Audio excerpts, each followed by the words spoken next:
आपण मानकु स्वागत करुछि मो यूट्यूब चैनल रे। देखंतु आज बनाई शिखिबा पणस कठार तरकारी जोटा मो माटी हांडी रे प्रस्तुत करिछि। चलंतु आरंभ करिबा। एई देखंतु एपरि भाबरे पणस को काटी नै प्रथमे भल्लो भाबरे को वॉश करी रखिबे आउ पानी रे भिजेई की रखि दबा जे पर्यंत हमें मसला सब किछि प्रस्तुत करूथिबा। चलो मसला प्रस्तुत करिबा पई एठी मु दीटा पियाज रसुण अदा धनिया गोटा धनिया 2 चमच नहीं सुखिला लंका आउ जीरा डालचीनी जीरा गोटे चमच नहीं जिबे आउ डालचीनी गोटे एमती स्टिक जहाँ देखुचंती वीडियो रे ना सेमती अल्प टिके नहीं जिबे आउ ताको मिसेई सब किछि आमे गोटे फाइन पेस्ट प्रस्तुत करिबा।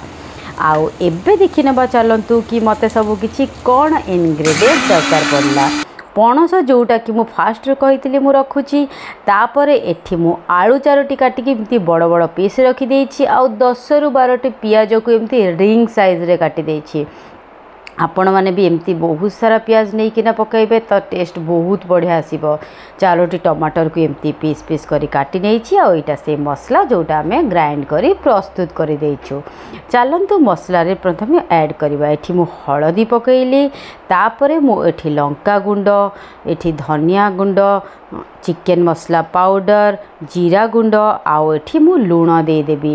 एटा मु गरम मसला पाउडर भी दे देली आउ लूण को पकाई आकु आमे भलरे मिक्स कर देबा ताकि पछरे आउ हमको पकाइया को पड़िबो नै। एमती गोटे जार नै सेठी पणस रखी ए सब मसला को दे ताकु मैरिनेट करी 10 मिनिट छाड़ी दबा। बस तापरे टमाटर को पकई देली आउ पियाज को भी ता धरे पकई ताकु मु मैरिनेट करबा पई छाड़ी देली। एई देखंतु एबे हांडी को मु बसाई चुली रे आउ जेते बेले ऑयल गरम हैला गोटे तेजपत्र आउ खड़ा मसला जदि पकाइबे भी चलिबो। एठी मु आलू को प्रथमे पकई देली आउ टिके समय भाजिली टिके किछि सेकेंड तापरे मु सब मैरिनेट करथिबा जिनिस को पणस सहित सब किछि आधरे पकाई देली। बहुत ही इजी प्रोसेस प्लीज थरे ट्राई करी देखंतु बहुत ही भल लागिवो। एटा मु कोन करबी हांडी को कवर कर देबी आउ ताकू बहुत मतलब 30 रु 40 मिनट तक छाड़ी देबी।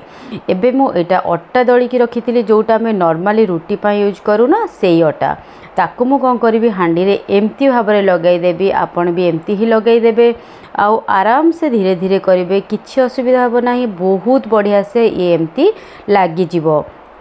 ता ऊपर आमे कोन करबा हांडी रो कवर टी को चापिकिना दे दबा आउ गैस रो फ्लेम को करी दबा एकदम स्लो पूरा स्लो रे आकु 30 रु 40 मिनट तक दबा। एठे टिके पानी भी देइथिबे नहले तळे लागी जिवो। पानी गोटे रु 2 कप दे देबे आउ आराम से कम आंच रे आकु बनाइबे। देखंतु 30 रु 40 मिनट हेई गलानी। एबे मु कवर को काढिली काढी सारला परे ए देखंतु बहुत ही यम्मी देखा जाउची ए रेसिपी सेमती टेस्ट भी बहुत ही ज्यादा यम्मी थिला जोटा कि मते किछि करबा को पड़ला नहीं। सब मैरिनेट करी मु 40 मिनट तक बस गैस रे छाड़ी देथिली आउ आ टेस्ट बहुत अलगा थिला आउ बहुत ही भलो लागुथिला। एपरि भाबरे थरे बनाई के देखंतु आउ केमिति लागिला मो सहित शेयर करिवा पई बिल्कुल भूलिबे नाही। बहुत ही सुंदर कलर सहित आर टेस्ट भी सेमती ही सुंदर लागिबो।